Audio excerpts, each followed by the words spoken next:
The morning I lost my life began like any other. I had worked the third shift at Manufactorum Tertius for 7 years, 3 months, and 16 days. The count mattered because every worker kept track. Not because we expected reward or recognition, but because numbers gave shape to the shapeless blur of existence. 7 years, 3 months, 16 days of standing at Station 47, feeding raw plasteel into the hungry maw of pattern generator Kappa 9. 7 years of the same ritual. Wake at the 19th hour, consume ration paste, walk 14 minutes to the factory floor, stand, feed, listen to the machine's endless grinding song. The factory stretched beyond sight in both directions, a cathedral of industry where 10,000 souls performed their daily genuflection to the machine god. Steam hissed from overhead pipes in irregular bursts, creating a percussion that matched our movements. The air tasted of metal shavings and recycled breath. My hands had long since grown calloused from handling the rough plasteel sheets, and my back had learned to accommodate the slight hunch required to work comfortably at my station height.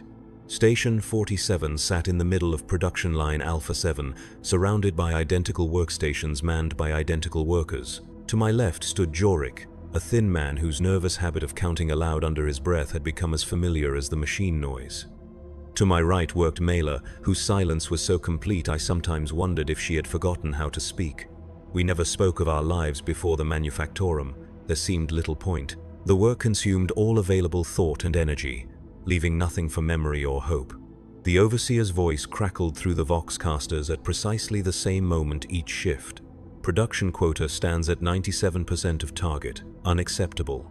Increase output by 12% or face ration reduction. The threat carried no malice, only the mechanical certainty of bureaucratic process. We had heard the same announcement for 3 weeks running. The quotas always climbed, they never fell. I had adapted to this rhythm completely.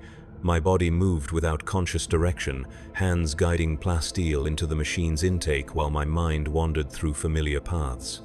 Sometimes I remembered the taste of real meat, though the memory had grown vague and possibly false. Sometimes I imagined colors brighter than the Manufactorum's perpetual rust-orange illumination.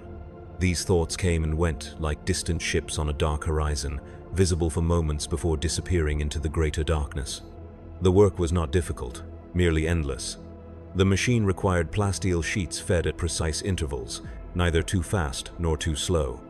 Too fast and the pattern generator would jam, resulting in work stoppage and punishment detail. Too slow and the quota would slip, bringing the same result. 7 years had taught me the exact rhythm: feed. Count 3 seconds, feed. Count 3 seconds. The pattern never varied.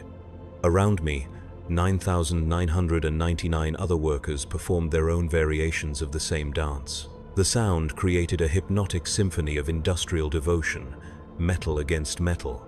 Steam releasing pressure, conveyor belts carrying finished products toward distant shipping bays, the occasional curse when someone broke rhythm and earned a shock from their compliance collar. These sounds had become the texture of reality itself. I cannot say I was unhappy during those years. Happiness seemed a concept from another universe, irrelevant to the business of survival. I was fed. I was housed in Worker Barracks Delta 7, Level 3, Cell 941.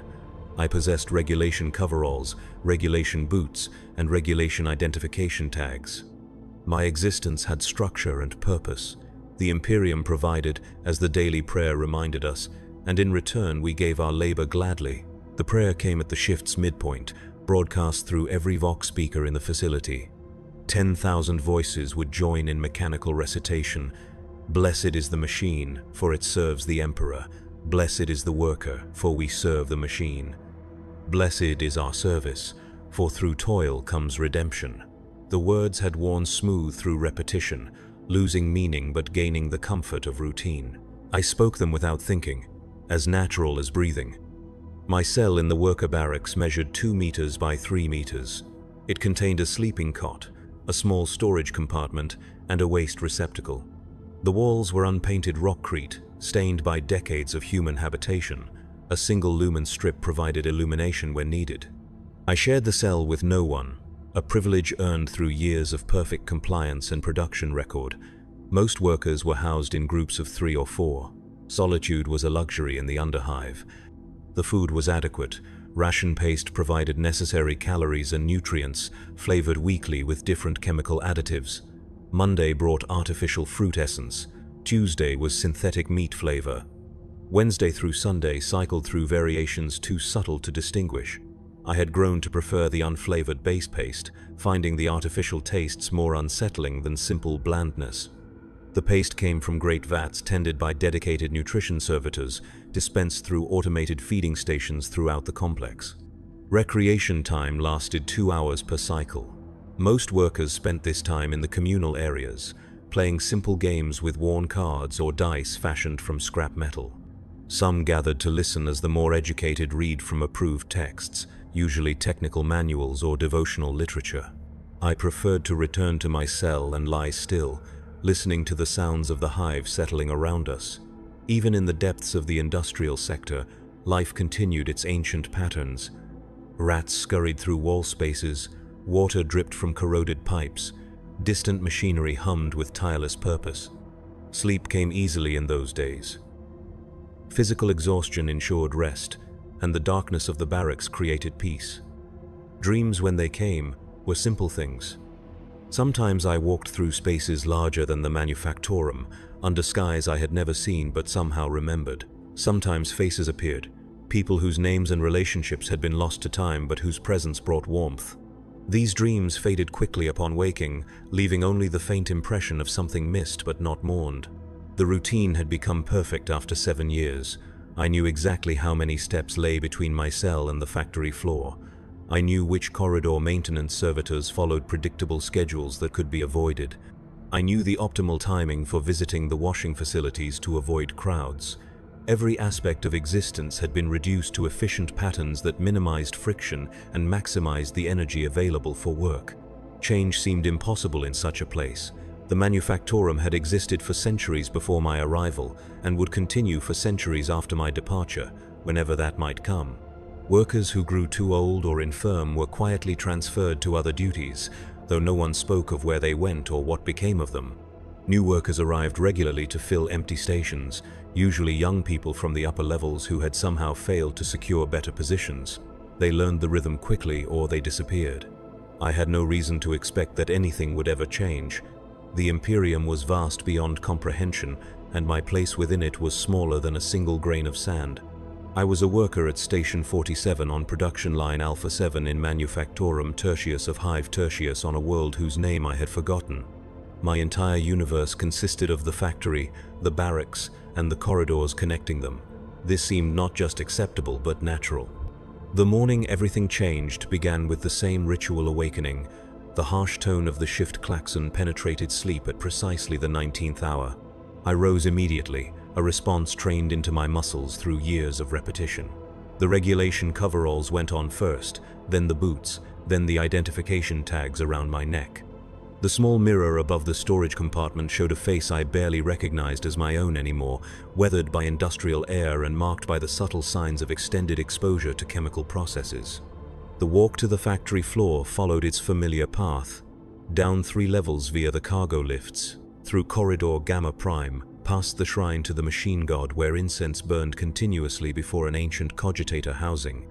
Left turn at Junction 7, right at Junction 12. Straight through the final checkpoint where servitors scanned our identification tags with mechanical precision. The same route every day for 7 years, 3 months and 16 days. Station 47 waited exactly as I had left it 8 hours earlier. The plasteel sheets sat in neat stacks beside the machine intake. The pattern generator hummed with quiet readiness. The control panel displayed the familiar sequence of green lights indicating proper function. Everything in its place, ready for another cycle of productive service to the Imperium. Jorik had already begun his work, counting softly under his breath as he fed his own machine. 47, 48, 49, 50. His daily count would reach into the thousands before shift end. Mela stood silent at her station, moving with the mechanical precision that had made her the line's most efficient worker for 3 consecutive years. The overseer's platform remained empty, though surveillance servitors tracked our movements with tireless attention. The first hour passed exactly as expected. Feed the machine, count 3 seconds. Feed the machine, count 3 seconds. The rhythm synchronized with my heartbeat. creating a meditation that made time flow without notice. Steam hissed from the overhead pipes. The pattern generator's grinding song provided steady accompaniment. The familiar ache began to build in my lower back, a signal that my body was settling into the day's work. It was during the second hour that the disruption began. The sound came first, filtering through the factory's constant noise like a discordant note in a familiar symphony. Marching feet in perfect synchronization, moving with military precision through corridors designed for industrial traffic, the sound grew closer, accompanied by voices barking orders in the clipped tones of authority. Workers began to look up from their stations, breaking rhythm for the first time in memory. The overseer appeared on his platform ahead of schedule, flanked by figures I had never seen before. They wore the dark blue uniforms of the Planetary Defense Force, with silver insignia indicating officers of significant rank. Their presence transformed the factory floor into something alien and threatening. Workers who had stood confidently at their stations for years suddenly seemed small and vulnerable. The Vox speakers crackled with an announcement that would reshape everything. Attention all workers. By decree of the planetary governor and in accordance with Imperial military conscription protocols, the following individuals will report immediately to Processing Station Alpha for induction into military service. Names began to echo through the vast space. Each one struck like a physical blow, separating another soul from the familiar safety of industrial routine. Workers stepped away from their machines as their names were called, moving with the same mechanical obedience they had shown to production quotas, but their faces carried a new expression. Fear mixed with confusion and the terrible understanding that their small, predictable world was ending. Jorik Yelen, Station 46, Alpha 7. The thin man beside me stopped counting mid-number, his mouth hanging open in surprise. For 7 years, his voice had provided constant background noise, marking time with obsessive precision. Now silence replaced his familiar litany. Mela Korath, Station 48, Alpha 7. The quiet woman to my right stepped back from her machine, her perfect efficiency suddenly meaningless. In 3 years I had never heard her speak, but now she whispered something too soft to understand. The list continued. Names from every section, every level of skill and experience. Workers who had served for decades stood alongside those who had arrived only months before. The selection followed no pattern I could identify, not age, not performance record, not health status. The choices seemed random, governed by needs and calculations far beyond my understanding. Marcus Kellyan, Station 47, Alpha 7. The sound of my own name struck with the force of revelation. After 7 years, 3 months, and 16 days of invisible existence, I had been selected for notice. The machine at Station 47 suddenly seemed foreign, as if I had never seen it before. The plasteel sheets I had been about to feed became objects from another life. I stepped back from the station, following the example of those called before me. The movement felt wrong, a violation of natural law. For years I had stood in this exact spot, performing this exact function. Now I was walking away, and someone else would eventually take my place. The thought carried a weight I could not fully comprehend. Processing Station Alpha occupied a section of the factory I had never seen before. The cold workers were herded through corridors that led away from the production floor, past administrative offices where bureaucrats managed the endless paperwork of industrial efficiency. The walls here were painted regulation green instead of rust orange, and the air carried different scents. Cleaning solutions, ink, fear. The processing station itself was a large room filled with metal tables and scanning equipment. PDF officers moved between the tables with practiced efficiency, conducting examinations that reduced human beings to lists of capabilities and deficiencies. Height, weight, basic health assessment, literacy level, mechanical aptitude. Each measurement was recorded with the same dispassionate precision used for inventory management. I found myself assigned to Table 17, overseen by a woman whose uniform identified her as Sergeant Major Vex. Her face carried the weathered look of someone who had processed thousands of conscripts over many years. She spoke without looking up from her data slate, asking questions in a tone that expected immediate compliance. Full name: Marcus Kellyan. Age. I had to think for a moment. Time in the manufactorum was measured by shifts and quotas, not birthdays or anniversaries. 28 standard years. Previous military service? None. Specialized skills. Factory work, pattern generator operation, She made notations on the slate, occasionally glancing up to assess some physical characteristic. The questions continued for what felt like hours but was probably only minutes. Family status, which I no longer had. Educational background, which was minimal. Health issues, which were few. Each answer narrowed the possibilities of what would become of me. The medical examination followed immediately. A servitor equipped with scanning devices conducted tests I did not understand, measuring responses to stimuli and recording data on organs and systems I could not see. The process was impersonal in the way that all imperial bureaucracy was impersonal, reducing individuals to component parts that could be catalogued and utilized. Physically suitable for standard infantry service, the servitor announced in its mechanical voice. Recommended assignment: frontline combat unit, siege warfare specialization. The words meant nothing to me then. I had heard of the Imperial Guard from propaganda broadcasts and recruitment posters, but the reality of military service existed in a realm completely separate from factory work. The examination continued with tests of basic knowledge and reaction time, all conducted with the same efficient indifference. Around me, other workers were undergoing identical processing. Some were declared unsuitable for combat roles and assigned to support functions. Others were marked for specialized training in technical fields. A few were rejected entirely for health reasons and returned to their stations with visible relief. The majority, like myself, were channeled toward the great machine of imperial warfare. The entire process took less than 4 hours. 4 hours to dismantle a life that had taken 7 years to build, to redirect a human being from industrial production to military service. The efficiency was remarkable in its way, a testament to the Imperium's ability to mobilize resources when necessity demanded. Individual preferences and attachments were irrelevant obstacles to be processed away. By the end of the processing, we were no longer workers. We had become conscripts, assigned identification numbers and basic classification codes that would determine our immediate future. I was now conscript 4,471,892 Delta Infantry classification pending assignment. The name Marcus Kellion remained, but it felt like something that belonged to someone else. The final stage of processing involved the issuance of basic military equipment: a cloth bag containing regulation undergarments, a water bottle, a small eating kit, and a booklet titled Basic Military Doctrine for New Conscripts. The booklet was thin and printed on cheap paper that smudged easily. Its pages contained information about military hierarchy, basic orders, and simple diagrams of proper standing positions. We were also given identification tags to replace our worker badges. The new tags were heavier and made of different metal, stamped with our conscript numbers and basic service information. They felt foreign hanging around my neck, a constant reminder that my old identity had been officially terminated. The officer in charge of final processing was a captain whose name I never learned.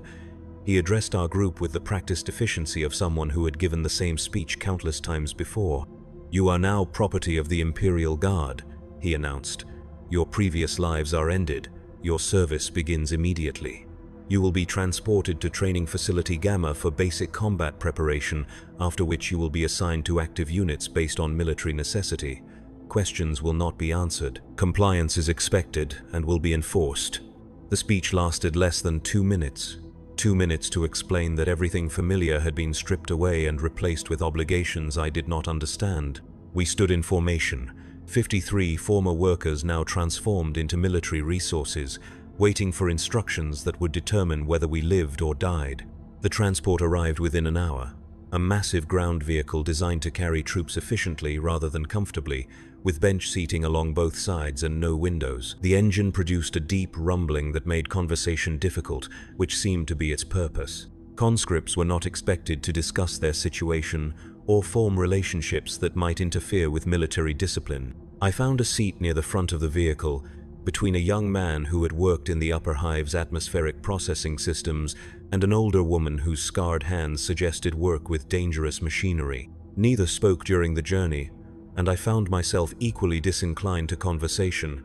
The reality of what had happened required time to process, and words seemed inadequate to the task.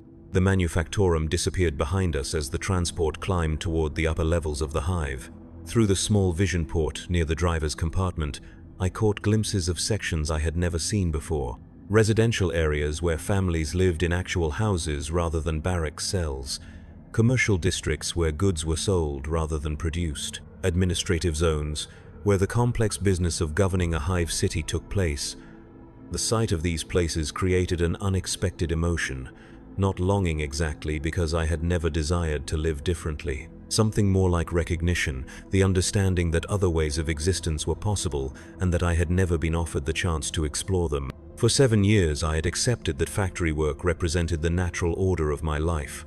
Now, seeing alternatives, that acceptance felt like a kind of blindness.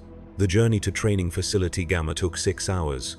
The transport followed highways that climbed steadily through the hive's levels, past industrial zones and residential sectors, through checkpoint after checkpoint where our documentation was verified by board guards.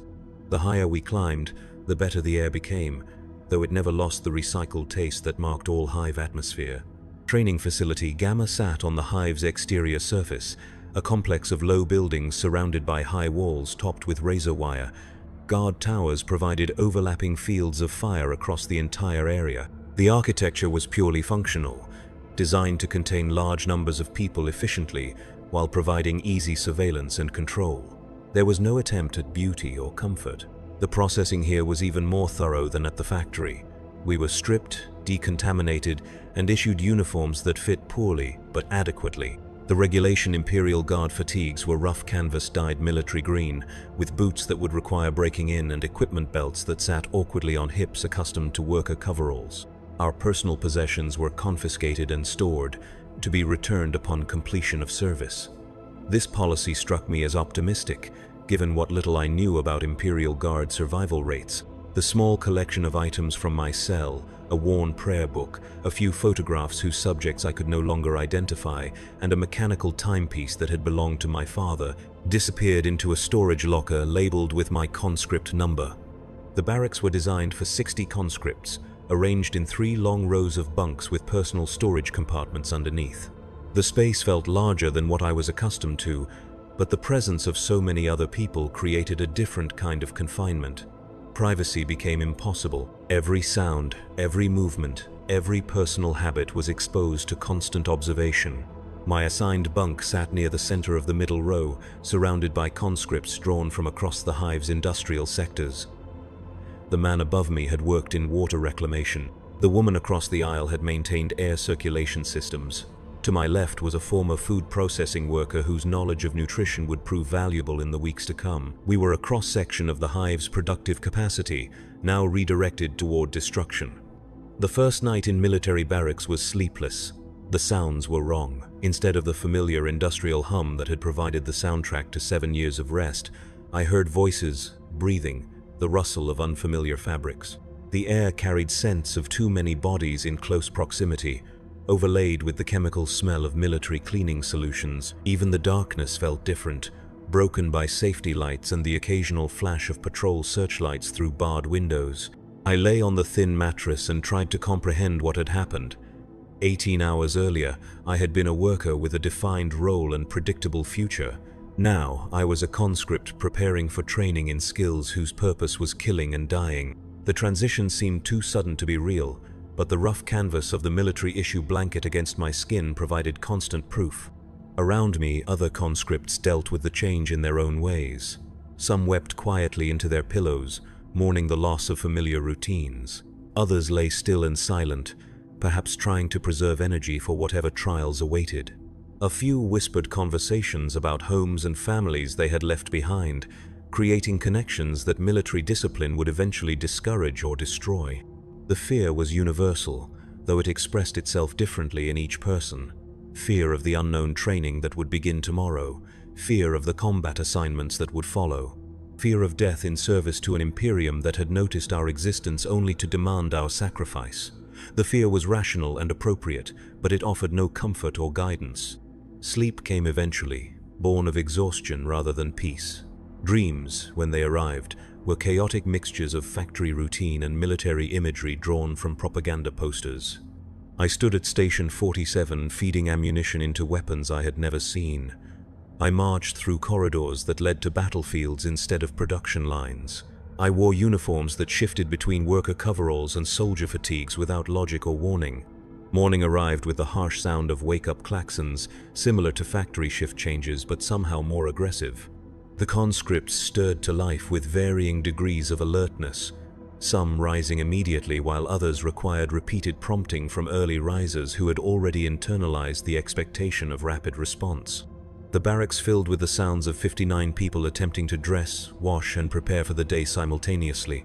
The washing facilities were communal and basic: cold water, harsh soap, and minimal privacy.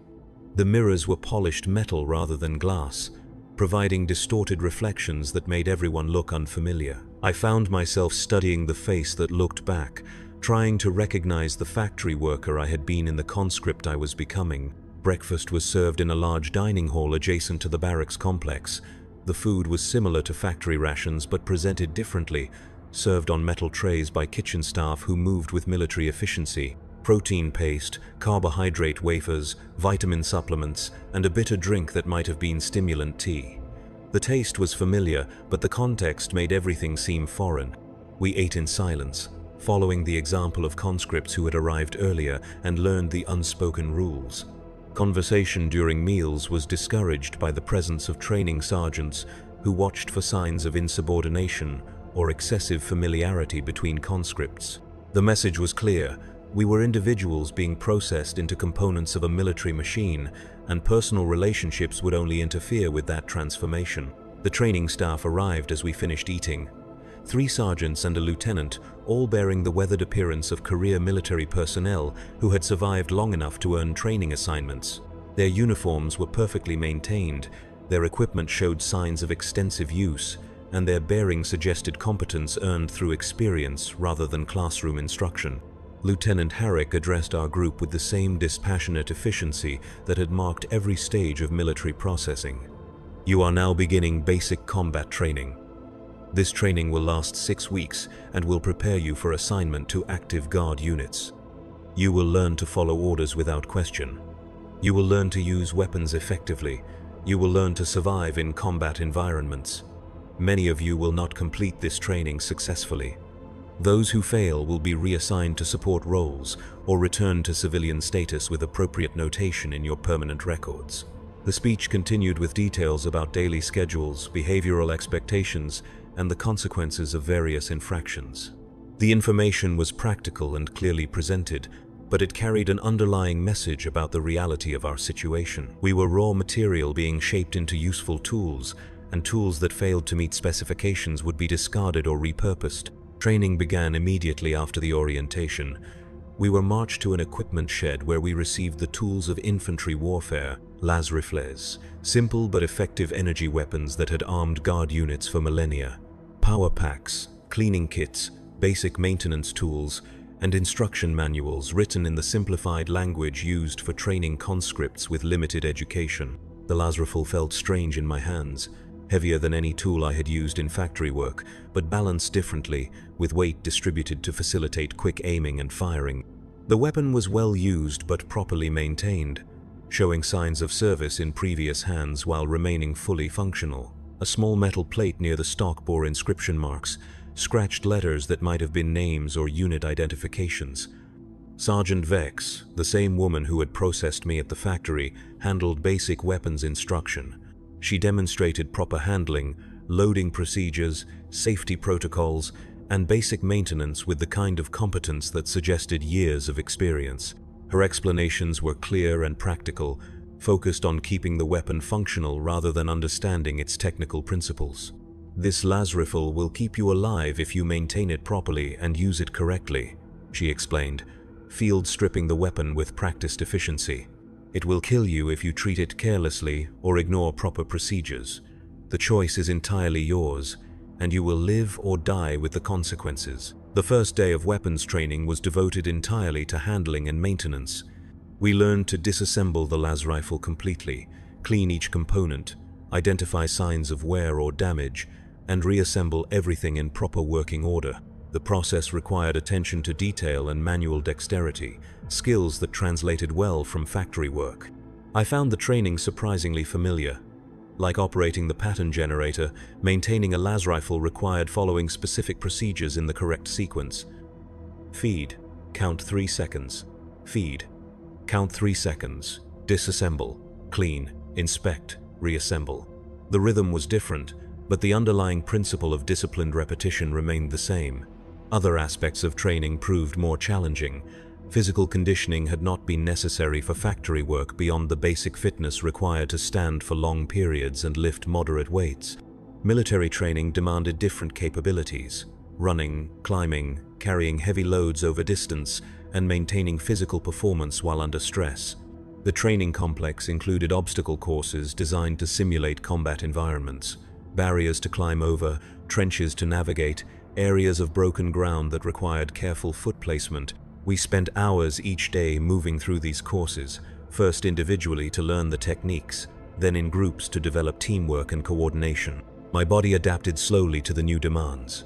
Muscles that had been sufficient for factory work proved inadequate for military requirements. Calluses in familiar places were joined by new ones in unfamiliar locations. The persistent ache in my lower back was replaced by pains in shoulders, legs, and joints that had never been tested by extended physical effort. The other conscripts were adapting at different rates. Those who had performed physical labor in their previous lives adjusted quickly to the conditioning requirements.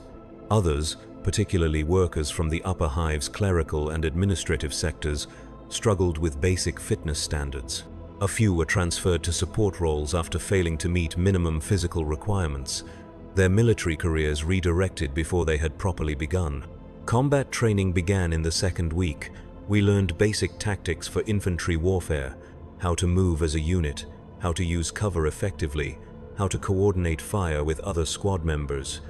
The instruction was practical rather than theoretical, focused on techniques that would keep us alive long enough to be useful, rather than comprehensive understanding of military strategy. Sergeant Korath handled most of the tactical instruction, a thin man whose uniform bore campaign ribbons from conflicts I had never heard of.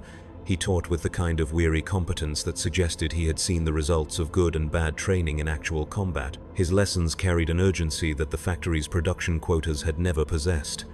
"The enemy will try to kill you," he explained during a lesson on defensive positioning. "This is not personal. It is not because they hate you or because you have wronged them. It is because you wear the uniform of the Imperial Guard and they serve the enemies of the Imperium. Your survival depends entirely on killing them first, and killing them more efficiently than they can kill you." The training weapons fired low-powered laser bursts that stung but did not cause permanent injury. We practiced shooting at static targets first, learning proper stance, breathing techniques, and trigger control. The las rifle's simple design made marksmanship relatively straightforward, but consistency required practice and concentration. I discovered that I had some aptitude for shooting. 7 years of precise manual work had developed steady hands and the ability to focus attention on small details. The rhythm of aimed fire resembled the rhythm of factory work in some ways, requiring consistent repetition of practiced movements while maintaining quality standards. Target practice progressed from static shooting to more complex scenarios. Moving targets, targets that appeared briefly before disappearing, shooting while moving, shooting while under simulated stress, with training sergeants shouting orders and creating distractions designed to test our ability to maintain performance under pressure. The most difficult aspect of weapons training was learning to shoot at human-shaped targets. The transition from metal plates and simple geometric shapes to silhouettes that resembled people created unexpected psychological resistance. Even knowing that the targets were harmless training aids, something in my mind resisted the act of aiming at a human form and pulling the trigger. Sergeant Vex addressed this hesitation during an individual instruction session. "The enemy will not hesitate to kill you," she said, watching as I struggled with a human silhouette target. "They will not consider your feelings or your moral qualms. They will not give you time to overcome psychological barriers. If you cannot shoot at a training target that looks like a person, you will not be able to shoot at actual enemies when they are trying to end your life." She was correct, of course. The training was designed to prepare us for realities that civilian life had not anticipated. The ability to take human life was a required skill for infantry soldiers, just as operating machinery had been a required skill for factory workers. The moral implications were irrelevant to immediate survival. I learned to shoot at human-shaped targets by focusing on technical aspects rather than emotional ones. Sight alignment, breathing control, trigger squeeze. The target became a problem to be solved rather than a representation of a person.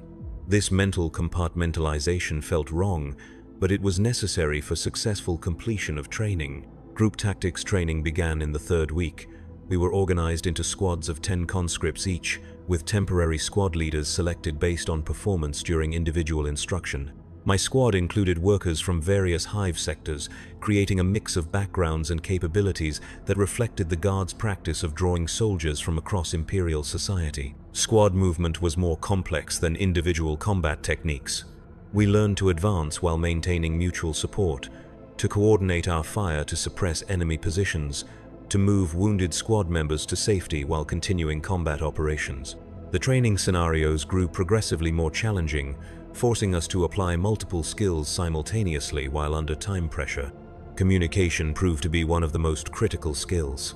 Infantry warfare required constant coordination between squad members, with information about enemy positions, ammunition status, casualty reports, and tactical changes passed quickly and accurately through the unit.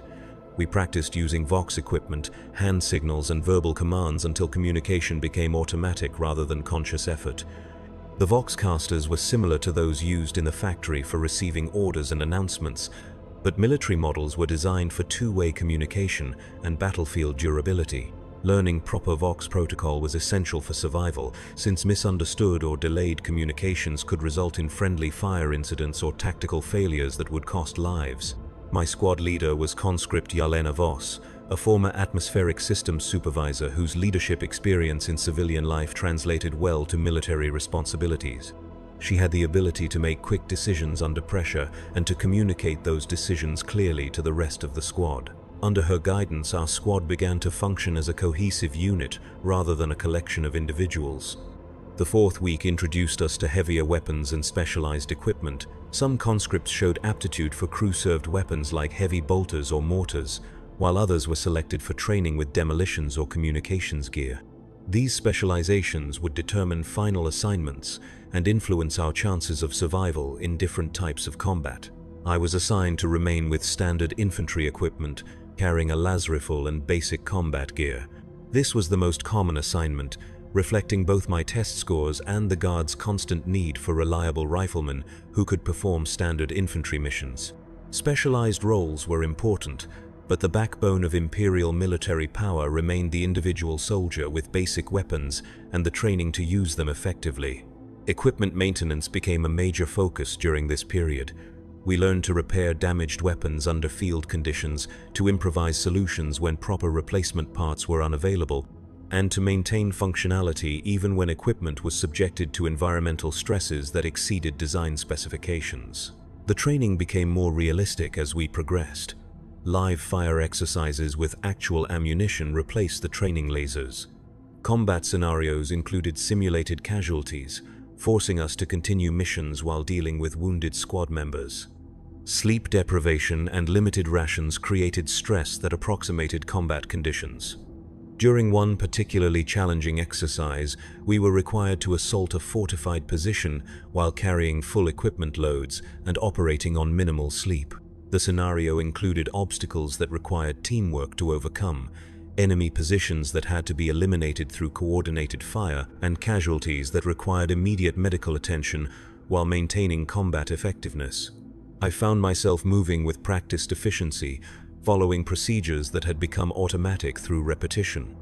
The las rifle felt natural in my hands now, an extension of my body rather than an unfamiliar tool. My squad moved with collective purpose, each member understanding their role and responsibilities without requiring detailed instructions. The exercise was successful, but the cost was evident in our physical and mental exhaustion. Several conscripts required medical attention for injuries sustained during the assault. Others showed signs of stress reactions that would require monitoring during future training. The instructors noted these results with the same dispassionate efficiency that had marked every aspect of our military processing. Combat medical training occupied the fifth week. Every conscript learned basic first aid techniques that could be applied to battlefield injuries. The instruction was practical and graphic, Using training aids that accurately represented the types of wounds commonly sustained in infantry combat, we learned to stop bleeding, treat shock, stabilize broken bones, and evacuate casualties under fire. The medical training was more disturbing than weapons instruction had been. Seeing simulated injuries, even those created with training mannequins and artificial blood, forced us to confront the physical realities of warfare in ways that target shooting had not. The possibility of sustaining these injuries ourselves, or of treating them in wounded squad members, became impossible to ignore. I struggled with the medical training initially. The sight of simulated wounds triggered unexpected nausea and anxiety. However, repeated exposure and practical necessity overcame these reactions. The skills were too important for survival to be abandoned because of personal discomfort, like shooting at human-shaped targets. Treating wounds required mental compartmentalization that separated technical requirements from emotional responses. The final week of basic training combined all previously learned skills in comprehensive combat exercises. We conducted simulated missions that included infiltration, assault, defense, and withdrawal phases. The scenarios were designed to test our ability to function as soldiers rather than conscripts, to react to unexpected situations with trained responses rather than panic. During these exercises, something fundamental had changed in how we moved and thought. The hesitation that had marked our early training was gone, replaced by automatic responses that bypassed conscious decision-making. When targets appeared, we fired. When orders were given, we obeyed. When casualties occurred, we continued the mission. The transformation felt complete, though I could not identify the exact moment when it had happened. Graduation from basic training was marked by a brief ceremony attended by officers whose names and ranks meant nothing to us. We stood in formation while speeches were delivered about duty, honor, and service to the emperor. The words were formal and impersonal, acknowledging our completion of training without celebrating individual achievement. We had become what the Imperium required, functional components ready for installation in the great machine of war.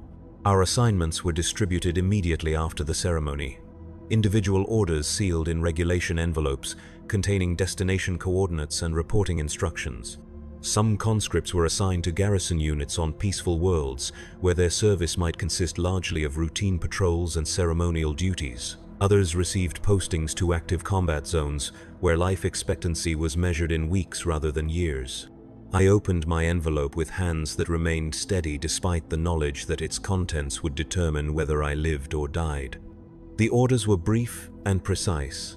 Report to Subsector Command Station Gamma 77 for immediate reassignment to active combat unit. Transportation departs 600 standard. No personal effects authorized.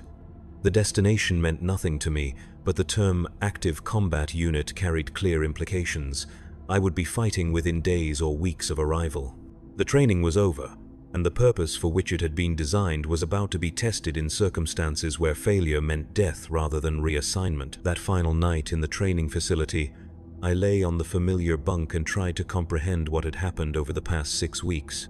The worker who had stood at Station 47 seemed like someone from another lifetime, a person whose concerns and routines belonged to a different universe. The conscript who would board the transport tomorrow was someone I recognized but did not entirely understand. The other conscripts dealt with their final night in various ways. Some wrote letters to families they might never see again, though mail delivery to active combat zones was unreliable at best.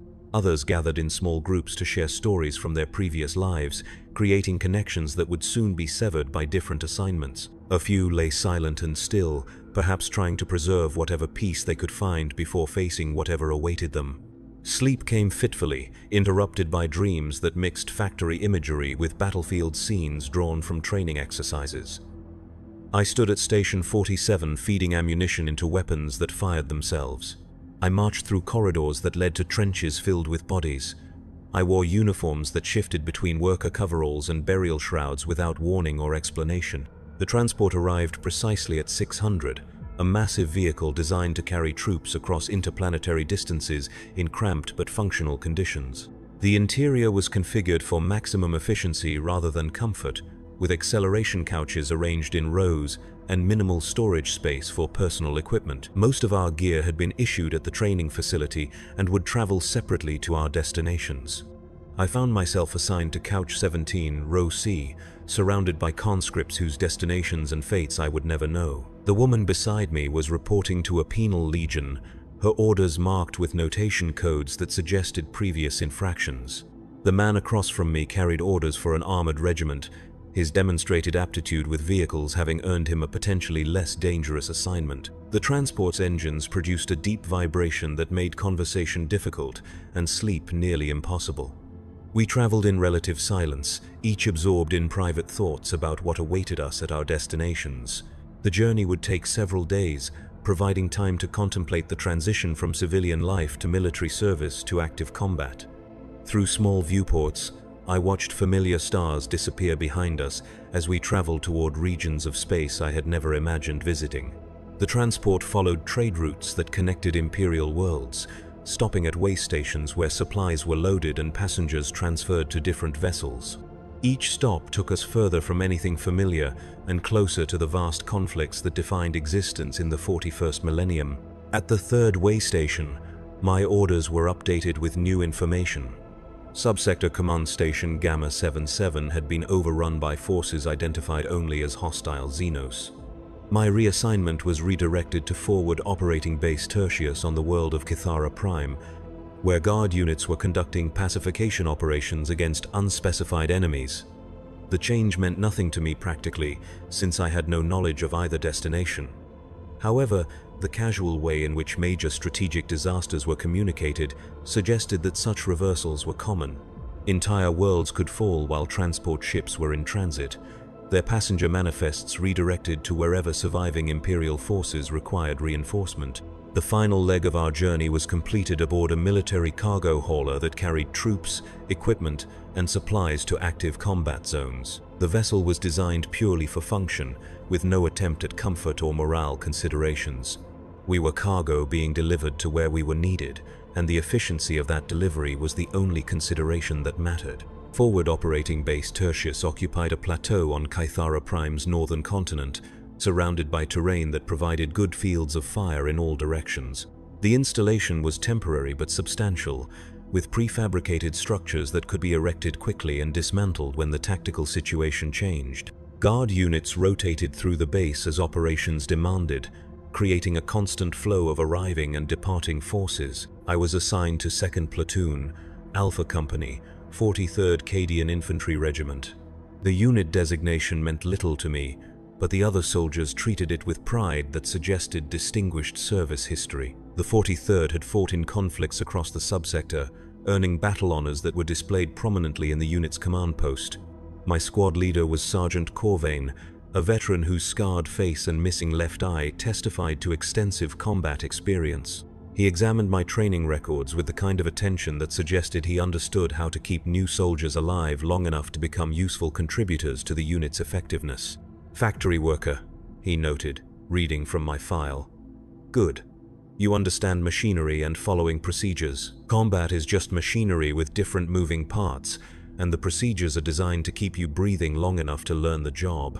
The squad consisted of 12 soldiers, including myself as the newest replacement. The others had served together for periods ranging from several months to over 2 years, creating bonds forged through shared danger and mutual dependence. I was the outsider, the unknown quantity whose performance would determine whether I was accepted or merely tolerated. Combat operations began immediately. The enemy on Kithara Prime was described as local insurgent forces with possible Xenos support, which provided little useful information about their capabilities or intentions.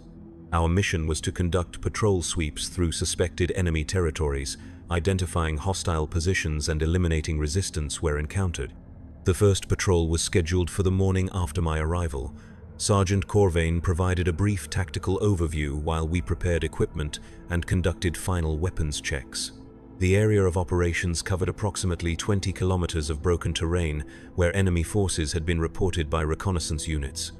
Our objective was to confirm enemy presence and engage targets of opportunity.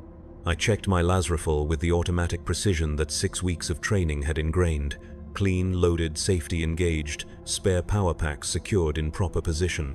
The weapon felt familiar now, a tool whose operation was as natural as breathing. The rest of my equipment was equally familiar: field pack, water supplies, medical kit, entrenching tool, and various items whose purposes had been drilled into memory.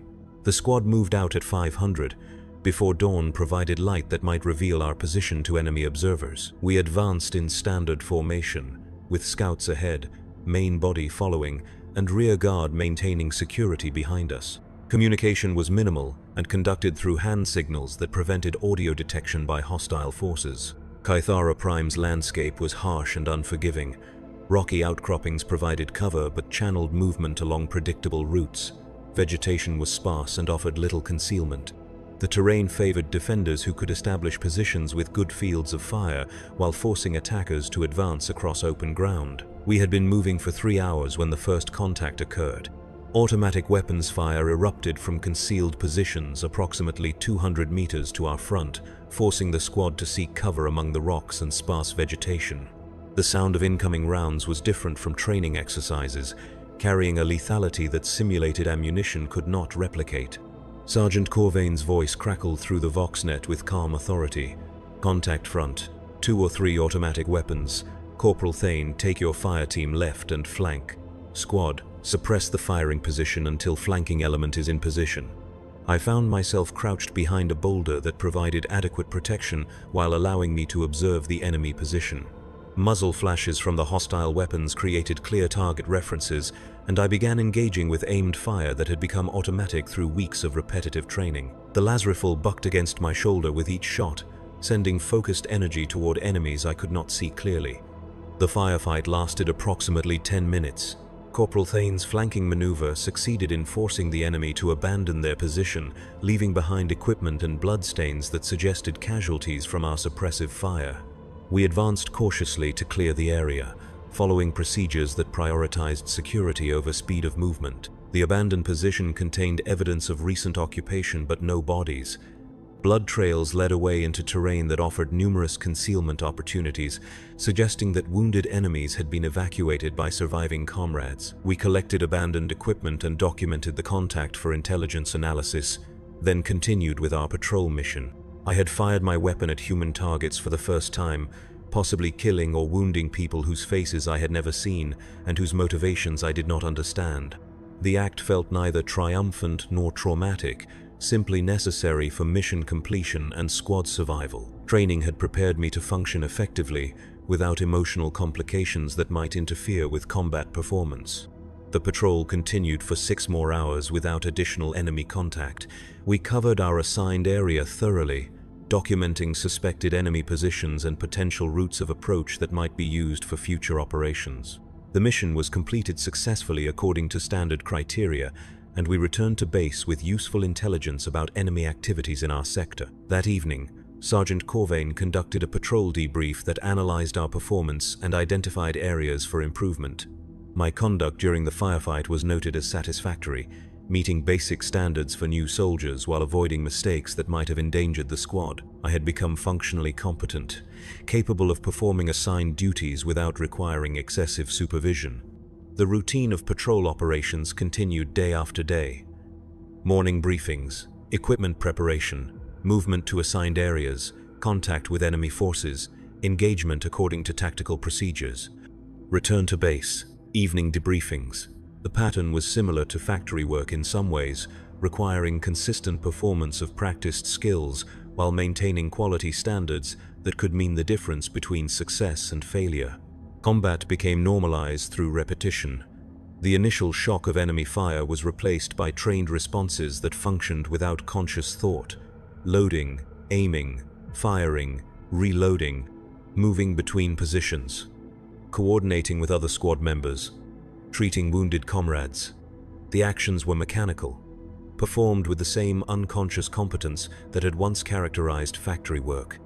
After 2 weeks of patrol operations, casualty replacement became necessary. Private Kellum was killed by sniper fire during a routine sweep, his death occurring so suddenly that he had no opportunity to call for assistance or provide intelligence about the enemy position. One moment he was advancing with the squad, the next he was motionless on the ground with a smoking hole through his chest. I helped carry his body back to base, following procedures that treated human remains with military efficiency rather than emotional ceremony. Kellum's personal effects were collected and prepared for shipment to his family. His identification tags were forwarded to regimental headquarters for record-keeping, and his equipment was cleaned and reissued to incoming replacements. The replacement arrived the next day. A young woman from the industrial sectors of a hive world whose name I never learned, carrying orders that assigned her to our squad as a standard rifleman. She looked exactly as I had looked 3 weeks earlier, uncertain, undertrained, and acutely aware that her survival depended on learning quickly from soldiers who had no time for extended instruction. Sergeant Corvain assigned her to the same position that Kellum had occupied, operating the squad's Vox equipment in addition to her rifleman duties. I watched her struggle with equipment that was still unfamiliar and procedures that she had practiced but never applied under combat conditions. Her movements were hesitant where they needed to be automatic, her responses delayed where they needed to be immediate. During her first patrol, she nearly compromised our position by inadvertently activating the Vox transmitter at the wrong frequency, creating electronic noise that might have been detected by enemy monitoring equipment. The mistake was corrected quickly, but it served as a reminder that new soldiers were vulnerabilities until they gained experience that could only be acquired through survival. She was killed during her second week with the squad. An improvised explosive device detonated during a routine movement, sending shrapnel through her torso that caused massive internal trauma. She lived long enough for me to apply field medical training, but the wounds were beyond treatment with available resources. She died asking for her mother, whose face she would never see again. Another replacement arrived the following day. The cycle continued with mechanical precision that reduced individual deaths to administrative inconveniences. Soldiers died. New soldiers arrived. Operations continued without interruption. The war consumed human beings at a steady rate, requiring constant replenishment from training facilities that processed civilians into military resources. I began to understand that survival was largely random. Skill and training provided some advantage, but ultimately death came to careful soldiers and careless ones, experienced veterans and new replacements, heroes and cowards alike. The enemy's weapons did not discriminate based on courage or competence. They killed whoever was in the wrong place when the trigger was pulled. This understanding changed how I approached combat operations. I continued to follow procedures and maintain equipment standards, but I stopped believing that perfect performance would guarantee survival. The best I could do was function effectively as part of the squad, while accepting that each patrol might be my last. The war on Kithara Prime continued without resolution or clear progress. Territory changed hands regularly, with Imperial forces advancing during some operations and withdrawing during others. Victory and defeat became meaningless concepts, replaced by the simple requirement to continue fighting until ordered otherwise, or until death made continuation impossible. Supply shipments arrived irregularly, bringing ammunition, rations, and replacement personnel to maintain unit effectiveness. The shipments also brought news from other fronts, usually bad news about defeats, retreats, or entire worlds lost to enemies whose nature and motivations remained unclear. The larger war was too vast for individual soldiers to comprehend, and our role within it was too small to have strategic significance. After 2 months of combat operations, I received notification that I had been selected for promotion to acting corporal, pending completion of additional training requirements. The promotion was based on survival rather than exceptional performance, since experienced soldiers were becoming scarce enough to have value, regardless of their leadership capabilities. The promotion meant additional responsibilities, but no significant change in daily routine. I would lead a fire team of 4 soldiers, coordinate their movement during operations, and make tactical decisions that might keep them alive or get them killed. The authority was limited, and the consequences were absolute. My fire team included 2 recent replacements and 1 soldier who had served with the regiment for 8 months, making him a veteran by current standards. We functioned as a sub-unit within the larger squad structure, performing reconnaissance, flanking maneuvers, and specialized missions that required small unit tactics. The new soldiers looked to me for guidance with the same desperate hope that I had once directed towards Sergeant Corvain. They wanted to believe that experience could be transmitted through instruction, that survival techniques could be learned before they were needed. I provided what guidance I could, while knowing that nothing I taught them would guarantee their continued existence. The war ground on through seasons that meant nothing to soldiers who lived in underground shelters and fought battles that gained or lost meaningless patches of terrain. Time was measured by patrol cycles and casualty reports rather than calendar dates. The past consisted of previous firefights. The future extended only until the next mission briefing. Letters from home arrived occasionally, carrying news from a world that seemed increasingly foreign and irrelevant. The factory where I had once worked was now producing weapons instead of manufactured goods. Workers I had known had been conscripted into other guard units, their fates unknown and probably unknowable. The life I had once lived belonged to someone else entirely. I wrote no letters in return. There was nothing to say that would not be censored by military authorities, and no one remained who would understand what I had become. The worker who had stood at Station 47 was dead, replaced by someone whose existence was defined entirely by the requirements of warfare. Winter brought changes in enemy tactics and increased casualty rates among Imperial forces. The hostile forces had learned to exploit weather conditions that reduced visibility and limited air support operations. Ambushes became more frequent and more effective, taking advantage of terrain features that were obscured by snow and ice. My fire team was reduced to 3 soldiers after Private Kelliot was killed by artillery fire during a withdrawal operation. His replacement lasted 6 days before succumbing to wounds sustained in a firefight that gained our forces approximately 50 meters of worthless ground. The next replacement survived 3 weeks, long enough to become useful before a sniper's bullet ended his contribution to the war effort. The mathematics of attrition were inescapable.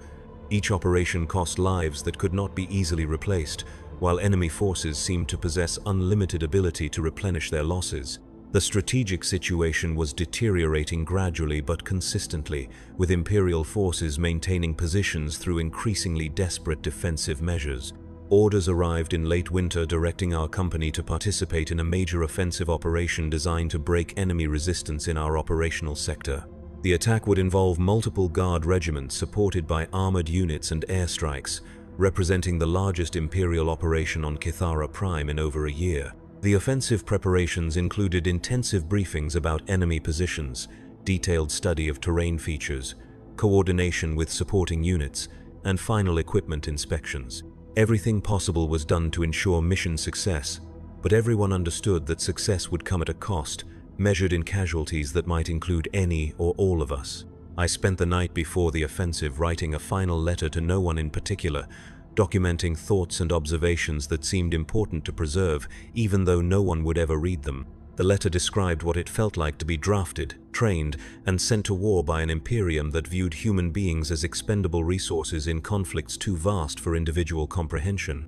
The offensive began at dawn with artillery preparation that was supposed to neutralize enemy defensive positions. The bombardment continued for 30 minutes, filling the air with smoke and debris that obscured visibility, while hopefully destroying hostile weapons and fortifications. When the barrage lifted, infantry units advanced across terrain that had been reduced to smoking craters and scattered rubble. My fire team moved as part of the company's main assault, following practiced procedures while adapting to unexpected obstacles and enemy responses. The attack proceeded according to plan initially, with Imperial forces advancing steadily through the outer defensive positions. Resistance was lighter than anticipated, suggesting that the artillery preparation had been effective. The enemy counterattack came when we had penetrated approximately 2 kilometers into their territory. Hidden positions that had survived the bombardment opened fire simultaneously, creating overlapping fields of destruction that caught our forces in exposed positions with limited cover. The carefully planned advance became a desperate struggle for survival, as units were pinned down by concentrated fire from multiple directions. I found myself separated from the rest of my fire team, taking shelter in a shell crater while enemy fire swept the area around my position.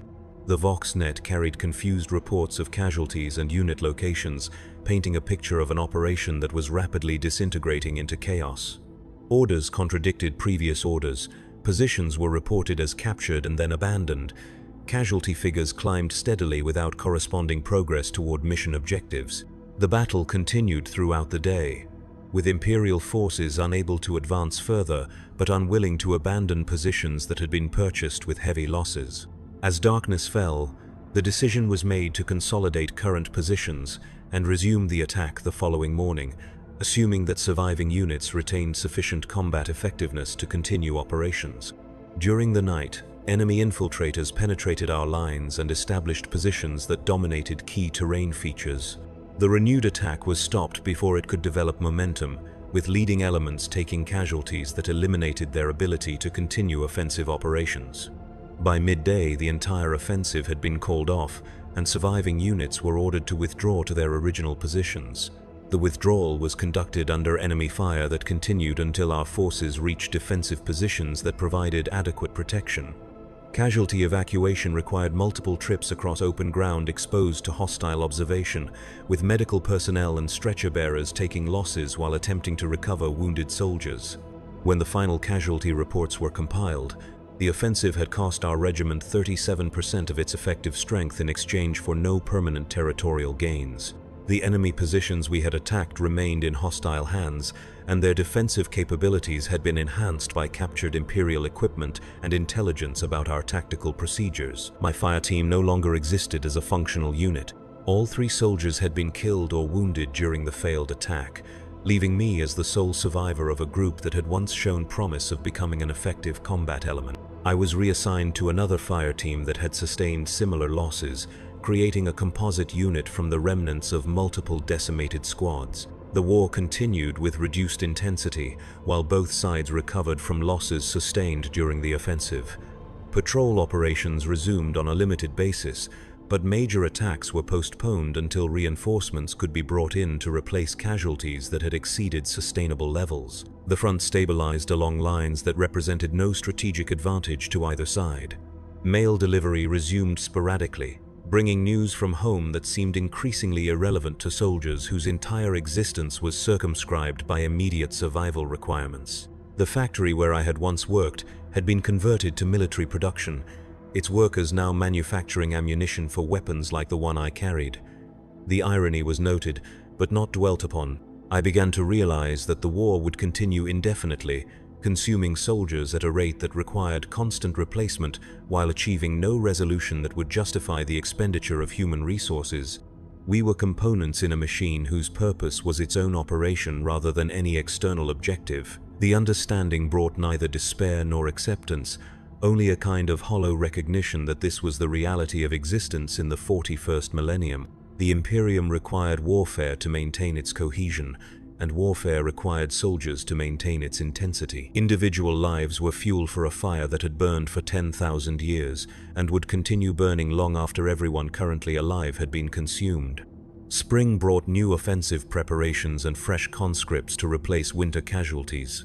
The replacement soldiers looked exactly as I had looked a year earlier, uncertain, undertrained, and desperately hoping that experience could be acquired without fatal mistakes. I provided what guidance I could while knowing that most of them would be dead within weeks. The cycle continued with mechanical inevitability. Training transformed civilians into soldiers, combat transformed soldiers into casualties. New civilians were conscripted to replace the losses.